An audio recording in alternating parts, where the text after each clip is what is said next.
नमस्कार, स्वागत है आपका संसद टीवी पर। मैं हूं मनोज वर्मा और आप देख रहे हैं हमारा खास कार्यक्रम मुद्दा आपका। आज हम बात करेंगे सर्वोच्च न्यायालय न्यायाधीशों की संख्या संशोधन विधेयक 2026 की। इस मुद्दे पर बात इसलिए क्योंकि सर्वोच्च न्यायालय न्यायाधीशों की संख्या संशोधन संबंधी विधेयक संसद से पारित हो गया। बुधवार को राज्यसभा में इस विधेयक पर चर्चा हुई। सदस्यों ने अपनी अपनी बात सदन में रखी, लेकिन कांग्रेस ने सदन से वॉकआउट किया। सुप्रीम कोर्ट में न्यायाधीशों की संख्या बढ़ने से लंबित मामलों के निस्तारण में तेजी आने की उम्मीद है। साथ ही संवैधानिक महत्व के मामलों की सुनवाई अधिक सुचारू रूप से हो सकेगी और देश के दूर दराज क्षेत्रों तथा आर्थिक रूप से कमजोर वर्गों के लोगों को समय पर न्याय मिलने में भी सहायता मिलेगी। यह कदम न्याय व्यवस्था को अधिक सक्षम, सुलभ और त्वरित बनाने की दिशा में एक महत्वपूर्ण पहल है। कारण भारत के सर्वोच्च न्यायालय में लंबे समय से लंबित मामलों की समस्या न्याय व्यवस्था के सामने एक बड़ी चुनौती है। अदालतों में मामलों की बढ़ती संख्या के कारण नागरिकों को समय पर न्याय नहीं मिल पाता, जिससे न्याय प्रणाली प्रभावित होती है। इसलिए मुद्दा आपका में सर्वोच्च न्यायालय न्यायाधीशों की संख्या संशोधन विधेयक 2026 की बात करेंगे। इसके पहलुओं को जानने की कोशिश करेंगे। चर्चा करने के लिए खास मेहमान हमारे साथ जुड़े हुए हैं। विधि एवं न्याय मंत्रालय के पूर्व सचिव पीके मल्होत्रा जी हमारे साथ जुड़े हुए हैं। पीके मल्होत्रा जी, बहुत बहुत स्वागत है आपका संसद टीवी पर। इस मुद्दे पर मैं आपसे बात करूं, लेकिन राज्यसभा में इस विधेयक पे जो चर्चा हुई है बुधवार को, आइए सुनते हैं सदस्यों ने इस विधेयक पर क्या कहा। यह बिल जो 16 मई 2026 को जारी किया गया ऑर्डिनेंस था, उसका स्थान लेगा।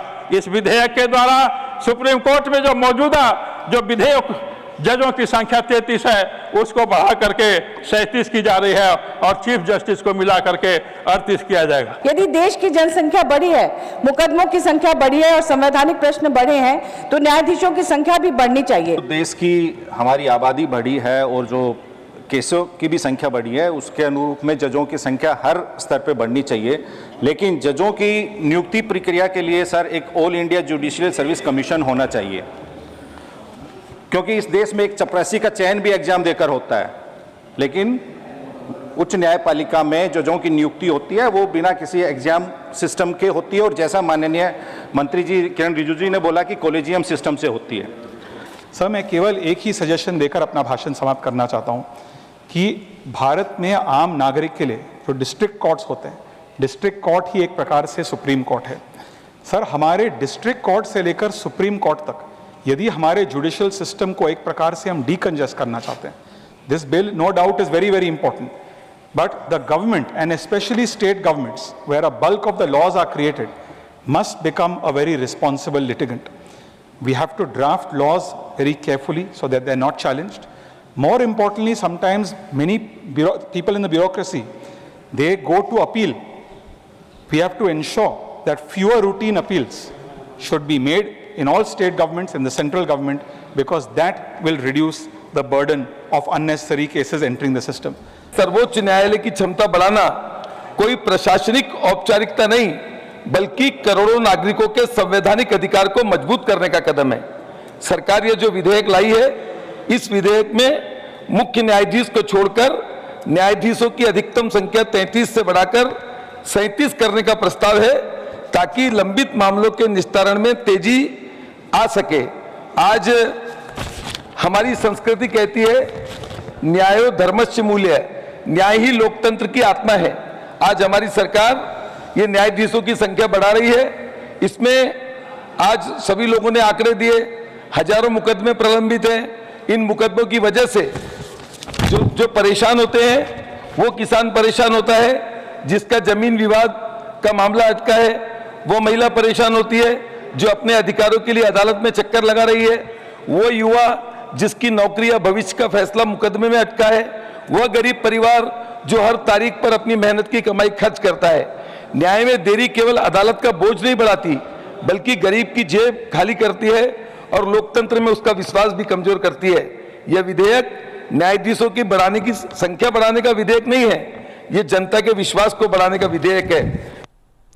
राज्यसभा में यह बात तो रही सदस्यों की, लेकिन केंद्रीय विधि और न्याय मंत्री अर्जुन राम मेघवाल ने कहा कि सर्वोच्च न्यायालय न्यायाधीशों की संख्या संशोधन विधेयक न्याय व्यवस्था को अधिक सक्षम, सुलभ और त्वरित बनाने की दिशा में सरकार का एक महत्वपूर्ण कदम है। आइए सुनते हैं केंद्रीय विधि और न्याय मंत्री अर्जुन राम मेघवाल ने राज्यसभा में क्या कहा। न्यायपालिका के बढ़ते कार्यभार, न्यायिक विषयों की बदलते प्रकृति व उभरते कॉन्स्टिट्यूशनल लीगल इंटरप्रिटेशन के नए सवालों को ध्यान में रखकर माननीय सुप्रीम कोर्ट में न्यायाधीशों की संख्या बढ़ाना एक समय की मांग और समयानुकूल सुधार भी है, जिसमें संवैधानिक पीठों के अधिक गठन की आवश्यकता भी एक प्रमुख पहलू है। जब इस संबंध में हम बारीकी से विचार करने पर हायर जुडिशरी यथा सुप्रीम कोर्ट में स्ट्रक्चरल शिफ्ट को अपनाकर कम से कम एक स्थायी संवैधानिक पीठ यानी at least one permanent constitution bench की स्थापना के साथ साथ 2 या 3 डेडिकेटेड 3 जजेस बेंच का गठन करने की आवश्यकता महसूस की गई। लोग कह रहे हैं कि ये इस समय लाने की क्या जरूरत थी, ऑर्डिनेंस क्यों लाए? इसके जवाब में मैं बोल रहा हूं। तथ्यों की जटिलता, नेचर ऑफ एविडेंस, विभिन्न स्टेक होल्डर्स और बार, इन्वेस्टिगेशन एजेंसी, विटनेसेस तथा लिटिगेंट के सहयोग व अन्य इंफ्रास्ट्रक्चर की उपलब्धता आदि ऐसे अनेक कारण हैं जो लंबित मामलों के निपटान प्रक्रिया को प्रभावित करते हैं। जो विषय चर्चा में आए उन्हीं के बारे में मैं जिक्र करता हूं। इन लंबित केसों का डिस्पोजल करना जुडिशरी का एक्सक्लूसिव डोमेन है, लेकिन संविधान के अनुच्छेद 21 के अनुसार न्याय की पहुंच को सर्वसुगम व सर्वसुलभ सुनिश्चित करने के लिए केंद्र सरकार लंबित केसों के स्पीडी डिस्पोजल करके पेंडेंसी कम करने हेतु प्रतिबद्ध भी है। ये सुधार इसी श्रृंखला में है। इस दिशा में सरकार जुडिशरी के साथ कंधे से कंधा मिलाकर शीघ्र डिस्पोजल हेतु उपयुक्त इकोसिस्टम बनाने के लिए जुडिशियल इंफ्रास्ट्रक्चर को डिजिटल व फिजिकल रूप में मॉडर्नाइज करने की पहल की गई है। सुप्रीम कोर्ट के जजों के स्ट्रेंथन में वृद्धि जुडिशियल एफिशिएंसी बढ़ाने की दिशा में उठाया गया कदम है। जाहिर सी बात है, राज्यसभा में अर्जुन राम मेघवाल ने इस विधेयक के जो प्रावधान हैं उनकी जानकारी सदस्यों के साथ साझा की और ये बताया कि देश की कानून व्यवस्था के लिहाज से लोगों को सस्ता और जल्दी न्याय मिल सके ये क्यों जरूरी है।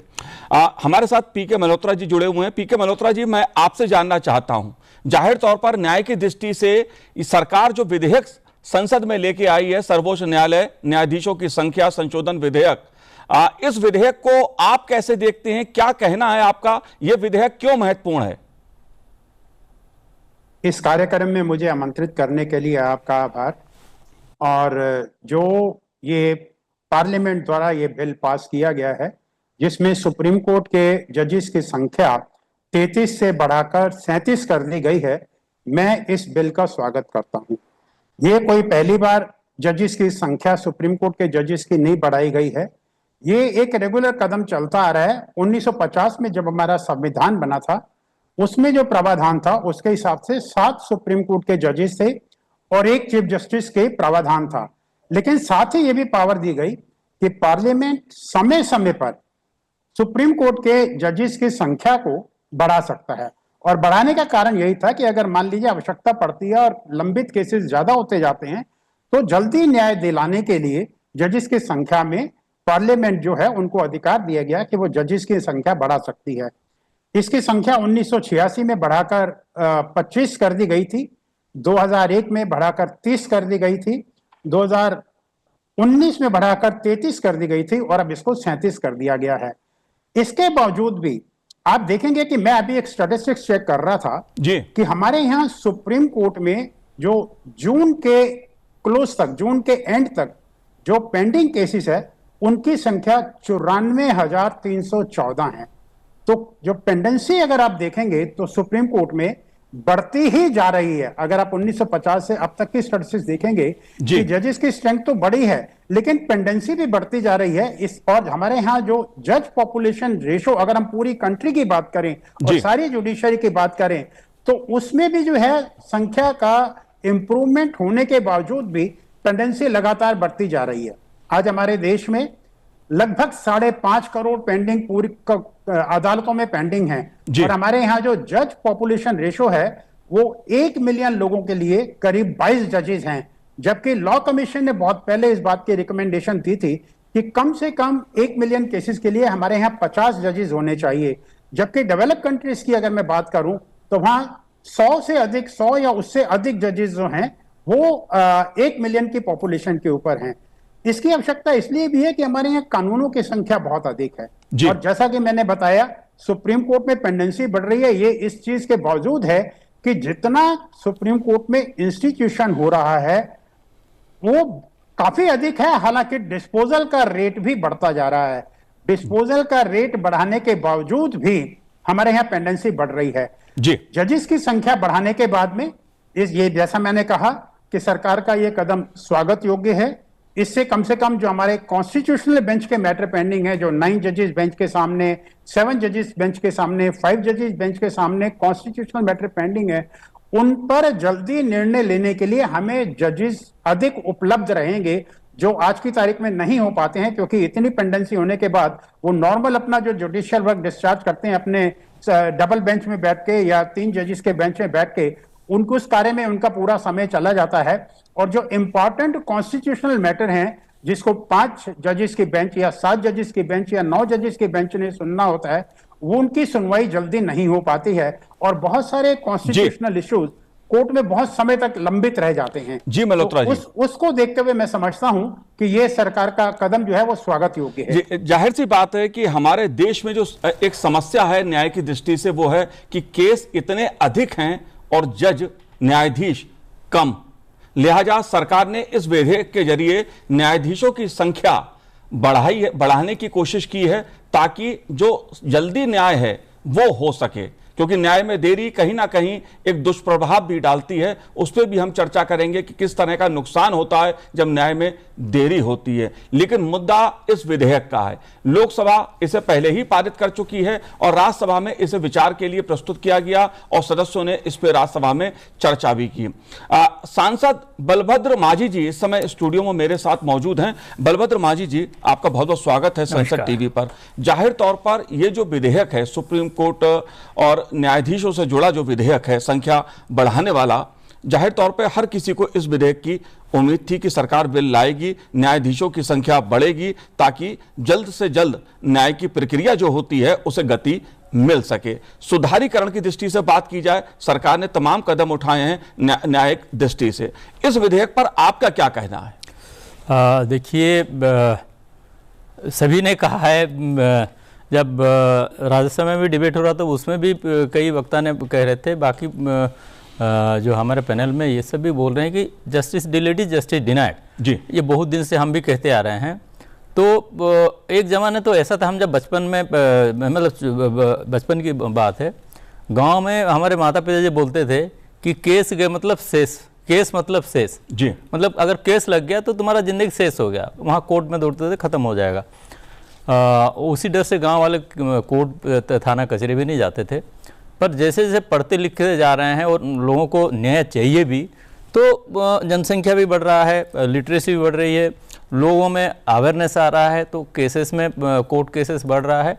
और जैसे पूर्व वक्ता ने बोला कि सुप्रीम कोर्ट जब चालू हुआ था तो 7-8 जजेस से चालू हुआ था, जैसे जैसे जनसंख्या बढ़ रहा है, केसेस बढ़ रहे हैं, तो बढ़ते बढ़ते 33 था, अभी और 4 बढ़ा है, 37 हुआ, चीफ जस्टिस को मिला के 38 होगा।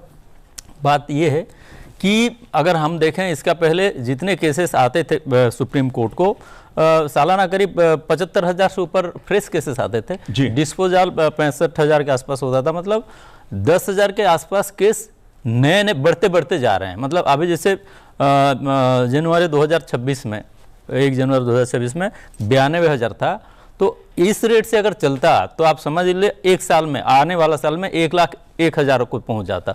तो उसको, इस सब को मद्देनजर रखते सरकार ने ऑर्डिनेंस मई महीना में ले आए थे, वो 4 जजेस के बढ़ाने का वो तभी निर्णय ले लिया गया था। उसको अभी ये प्रक्रिया चल रहा है, डिबेट अब चल रही है इसमें राज्यसभा में, कुछ देर बाद वहाँ भी पास हो जाएगा।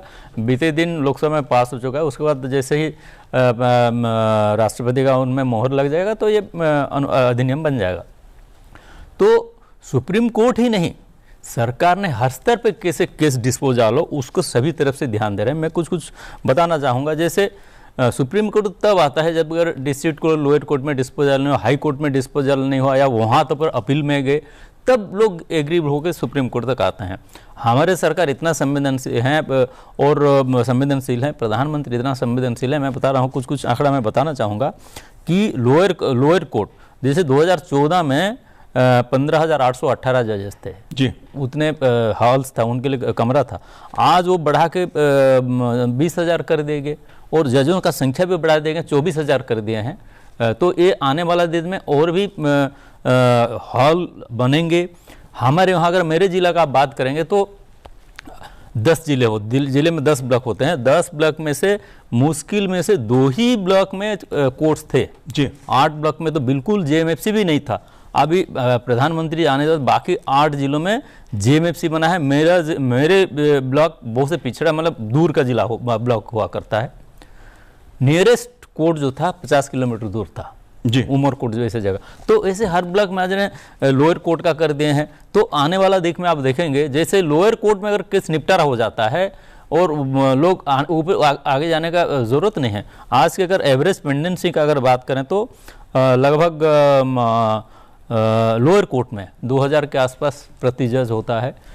ये 4 जज का संख्या बढ़ाने का पहले सुप्रीम कोर्ट में 2800 के आसपास हुआ करता था। अभी 4 बढ़ा दिया, 37 प्लस एक चीफ जस्टिस है, तो वो 2400 के आसपास हो जाएगा। आज के दिन में ज़्यादा पेंडेंसी पर जज हाई कोर्ट में है। जैसे जैसे सुप्रीम कोर्ट में निपटारा होते जाएगा और लोअर कोर्ट से केस कम होते जाएंगे, निपटारा वहीं हो जाएगा, तो सुप्रीम कोर्ट का भी पेंडेंसी जाहिर सी कम बात होते है। जाएगा। मामलों का निपटारा होगा वो तभी होगा जब जजों की संख्या, न्यायाधीशों की संख्या अधिक होगी। और जो सरकार ने संसद में विधेयक प्रस्तुत किया, जो सदन से पारित हुआ, उसके पीछे उद्देश्य भी यही है कि जो न्याय है वो जल्दी मिले, क्योंकि अगर न्याय में देरी होती है तो उसका कहीं ना कहीं दुष्प्रभाव आर्थिक दृष्टि से भी होता है और न्याय की दृष्टि से भी होता है। लेकिन सुधारीकरण की अगर मैं बात करूं पीके मल्होत्रा जी, तो सरकार ने ई कोर्ट और डिजिटल न्याय प्रणाली को काफी हाल के वर्षों में बढ़ावा दिया है। सुप्रीम कोर्ट में भी हम देखते हैं टेक्नोलॉजी के जरिए, या हाई कोर्ट में एक बड़ा बदलाव देखने को मिल रहा है। इस मुद्दे को आप कैसे देखते हैं, क्या कहना है आपका इस पे? देखिए, आप बात कर रहे हैं जुडिशियल रिफॉर्म की। जुडिशियल रिफॉर्म जो है, न्यायिक प्रणाली में सुधार जो है, ये एक ऑनगोइंग प्रोसेस है। ये समय समय पर सरकार इस पे अलग अलग कदम उठाती रही है और use of information and communication technology in justice delivery system, इसके लिए प्रोजेक्ट 1990 से शुरू हो गए थे, तब से चले आ रहे हैं। लेकिन उनको गतिशीलता जो मिली है वो पिछले 15-20 वर्षों में आपको देखने के मिलेगी, काफी गतिशीलता मिली है जी। ई कोर्ट्स भी हो रही हैं और इलेक्ट्रॉनिक माध्यम से जो है आपके डॉक्यूमेंट्स भी कोर्ट्स में फाइल किए जा रहे हैं, जो जजेस को बहुत मदद करते हैं कि वो जल्दी से जल्दी निपटारा कर सके, उनके सामने फैक्ट्स जल्दी से आ जाते हैं। और मैं समझता हूं जो स्टाइल है कोर्ट्स की फंक्शनिंग का, वो काफी चेंज हुआ है। अगर मैं बात करूं, जिस समय कोरोना पीरियड था और एक ऐसी सिचुएशन आ गई थी कि कोई भी सरकार का अंग जो था पूरी तरह से काम करने में सक्षम नहीं हो पा रहा था, उस समय भी जुडिशरी ने अपनी पावर को एक्सरसाइज करते हुए सुप्रीम कोर्ट ने आर्टिकल 142 में यह आदेश दिया कि सभी कोर्ट्स जो है वो ई कोर्ट के माध्यम से फंक्शन करेंगी और ना तो वकीलों को और ना ही जो लोग पिटीशन फाइल कर रहे हैं उनको कोर्ट में आने की आवश्यकता है, और वो ई कोर्ट के माध्यम से अपने केस को कोर्ट के सामने रख सकते हैं। इस तरह का प्रावधान कानून में नहीं था, लेकिन कोर्ट ने अपनी पावर को एक्सरसाइज करते हुए आर्टिकल 142 में इस तरह का आदेश दिया। तो मैं समझता हूं जजेस का नंबर बढ़ाने के साथ साथ use of technology, increase in the infrastructure of the courts and change in the functioning of the court, इसमें केसेस का डिस्पोजल फास्ट हुआ है। लेकिन आप इस बात को भी मद्देनजर रखिए कि आज नागरिक अपने अधिकारों के बारे में अधिक जागरूक हो गया है और वो कानून की बारीकियों को भी बहुत अच्छी तरह समझता है। नए नए कानून पार्लियामेंट द्वारा पास किए जा रहे हैं। इन सब बातों को लेते हुए न्यायालयों में नंबर ऑफ केसेस जो है वो बढ़ते जा रहे हैं और उनके लिए केवल जजेस की संख्या बढ़ाना ही सफिशिएंट नहीं है। जैसा कि आपने भी कहा कि यूज ऑफ टेक्नोलॉजी इतना ही इंपॉर्टेंट है, ई कोर्ट्स उतना ही इंपॉर्टेंट है और टेक्नोलॉजी के माध्यम से केसेस का जल्दी से जल्दी निपटारा करना संभव हो पाएगा। जी, जाहिर सी बात है, मामलों में जो देरी होती है, जो केस पेंडिंग रहते हैं, उसके पीछे न्यायाधीशों की जो संख्या है अपेक्षाकृत कम है। जाहिर तौर पर एक बड़ा मुद्दा वो भी है, लेकिन इसके अलावा तमाम दूसरे मुद्दे भी हैं। रिक्त पदों पर नियुक्तियों में देरी, मुकदमों की लगातार बढ़ती संख्या, बार बार स्थगन की प्रवृत्ति, सरकार का सबसे बड़ा वादी होना, जटिल कानूनी प्रक्रियाएं और अपीलों की अधिकता, ये ऐसे मुद्दे हैं जो कहीं ना कहीं न्यायिक प्रक्रिया को प्रभावित करते हैं और उसका असर जो केस होते हैं, जो मामले होते हैं, उसके निपटारे पर पड़ता है। बलभद्र माझी जी, जाहिर तौर पर सरकार का जो उद्देश्य है कि लोगों को सस्ता और जल्दी न्याय मिले, इस पहलू को आप कैसे देखते हैं? क्योंकि यह मुद्दा बार बार उठा, जजों की नियुक्ति का मुद्दा भी बार बार उठा। जी जी, ये देखिए, पेंडेंसी वाला केस, जैसे आपने कहा कि जजेस के कमी, कोर्ट हल की कमी और एडजमेंट लेना। बीते दिन अटल जी भी प्रयास किए थे 99 में, 2002 में कि 30 से 90 दिन में निपटारा किया जाए, लोअर कोर्ट में एडजमेंट कम से कम हो, पर उस टाइम के सिस्टम ने उसको ग्रहण नहीं किया था। जुडिशरी ने बोला है तो आप कैसे इम्पोज कर सकते हैं कि इतना दिन में कर सकते हैं। बट मैं अभी के न्यायाधीशों को मैं धन्यवाद दूंगा कि सुप्रीम कोर्ट में ऐसे भी केसेस का निपटारा हुआ है जो 8 दिन में निपटारा हुआ है। तो ये जो सेंसिटिविटी ये तो बढ़ा है, तो गवर्नमेंट ने और जल्दी से जल्दी केस निपटारा हो। बीते दिन 30 साल 40 साल का भी केसेस का हम लोग सुनते आ रहे हैं कि जब इसका निपटारा हुआ है, तो जल्दी निपटारे के लिए गवर्नमेंट ने जो भारतीय नागरिक सुरक्षा संहिता 2024 में लाए, भारतीय साक्ष्य एक्ट 2023 में लाए और भारतीय न्याय संहिता 2023 में लाए।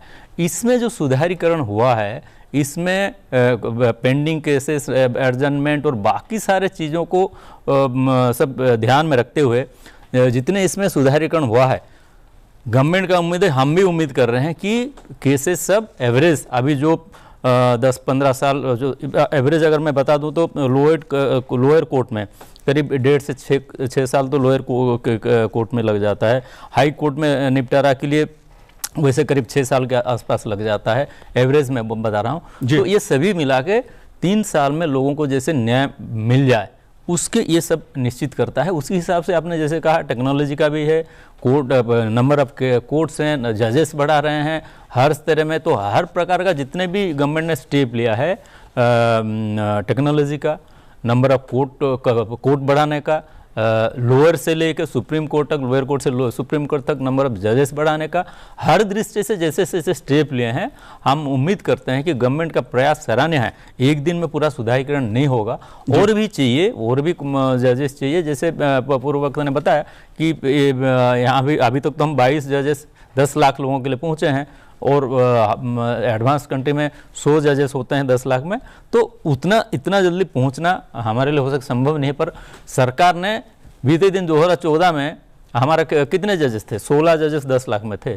तो ये 12 साल में प्रति 10 लाख 6 जजेस का बढ़ोतरी हुआ है एवरेज। तो वैसे ये भी बढ़ोतरी होगी, और बाकी टेक्नोलॉजी सभी लेके, इन्वेस्टिगेशन से लेके सभी गवर्नमेंट में जो एग्जीक्यूटिव, सभी का इसमें योगदान होना चाहिए। जाहिर तौर पर पिछले 1 दशक की अगर बात की जाए तो न्यायिक दृष्टि से माननीय संसद और माननीय सुप्रीम कोर्ट के स्तर पर कई बदलाव हमको देखने को मिले हैं, ताकि आम जनता को सस्ता और जल्दी न्याय मिल सके। जाहिर तौर पर जो न्यायाधीशों की कमी होती है तो उसके दुष्प्रभाव होते हैं। न्याय मिलने में अत्यधिक विलंब होता है, मुकदमों की लागत बढ़ जाती है, आम जनता का न्यायपालिका पर विश्वास डगमगाने लगता है, प्रभावित होता है।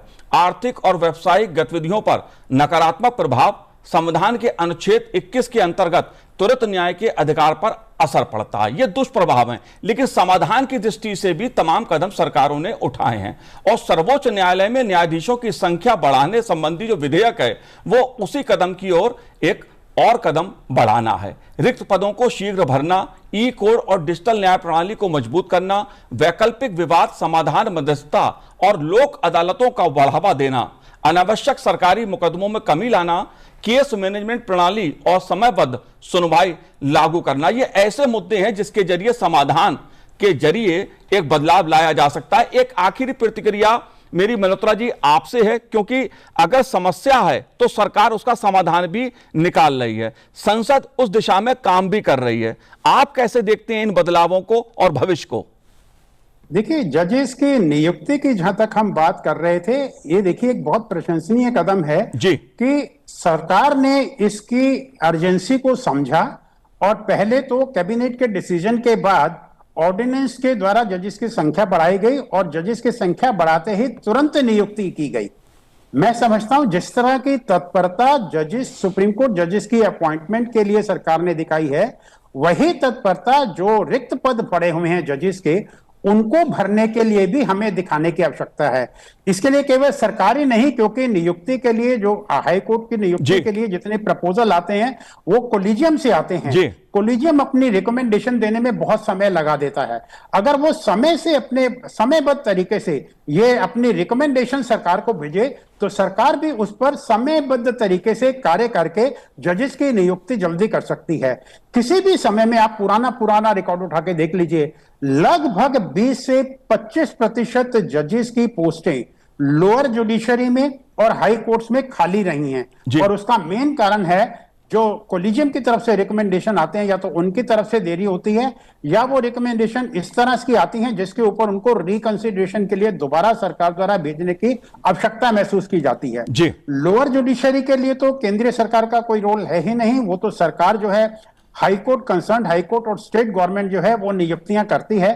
तो मैं समझता हूं उनको भी वही सेंसिटिविटी दिखानी चाहिए जो केंद्रीय सरकार ने दिखाई है, ताकि लोअर जुडिशरी में जहां आम आदमी का रोजमर्रा वास्ता पड़ता है, आम आदमी सुप्रीम कोर्ट और हाई कोर्ट तो बाद में आता है, पहले तो वो लोअर कोर्ट में ही जाता है, और लोअर कोर्ट में जो इतनी पेंडेंसी है, जहां बहुत लंबे लंबे समय तक जो है मामले लंबित रहते हैं, उनका जल्दी निपटारा होना, ताकि आम आदमी ये सोचे कि मैं अगर कोर्ट जाऊंगा तो मुझे एक समयबद्ध तरीके से जो है न्याय मिल जाएगा।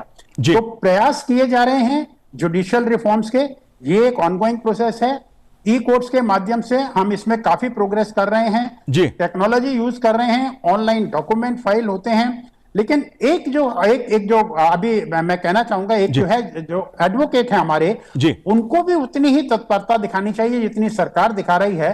अननेसेसरी एडजॉर्नमेंट ना लें, जैसा कि वक्ता महोदय ने ऑलरेडी कहा कि बहुत बारी एडवोकेट जो हैं वो बहुत एडजॉर्नमेंट बिना किसी कारण के भी ले लेते हैं और जजेस भी कई बार लिबरल हो जाते हैं। उस पर थोड़ा सा ब्रेक लगाने की जरूरत है। जी बिल्कुल, एक बहुत बड़ा मुद्दा वो भी है। लेकिन बलभद्र माझी जी, बहुत संक्षेप में, जजों की नियुक्ति का मामला, इसको लेकर भी सवाल उठते रहे हैं। राज्यसभा में चर्चा में भी कुछ सदस्यों ने इस पे अपने विचार भी प्रस्तुत किए। इस मुद्दे को आप कैसे देखते हैं?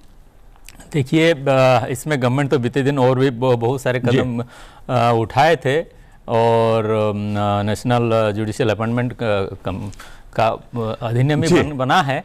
पर सुप्रीम कोर्ट अगर कहते हैं कि भाई ये हमारा इंडिपेंडेंट एक एरिया है, इसमें आप हस्तक्षेप ना करें, तो जब तक सुप्रीम कोर्ट इस बारे में पुनर्विचार करके अगर उसको ध्यान नहीं देगा, तो जो बिंदु पर सांसद लोग राज्यसभा में बात कर रहे थे वो उस दिशा में हम लोग जा नहीं सकते।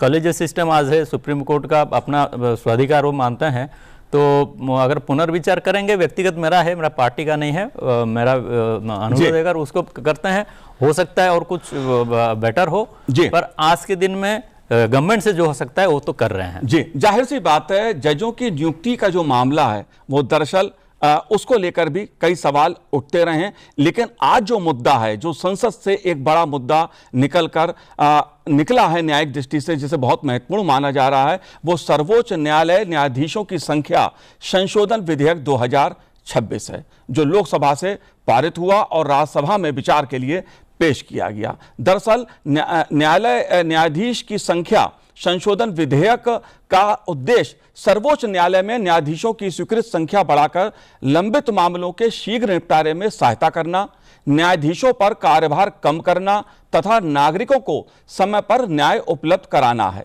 इससे न्यायिक दक्षता में सुधार और मामलों के निस्तारण की गति बढ़ने की उम्मीद की जा रही है। बलभद्र माझी जी, आपने संसद टीवी से बात की, बहुत बहुत शुक्रिया, बहुत बहुत धन्यवाद आपका।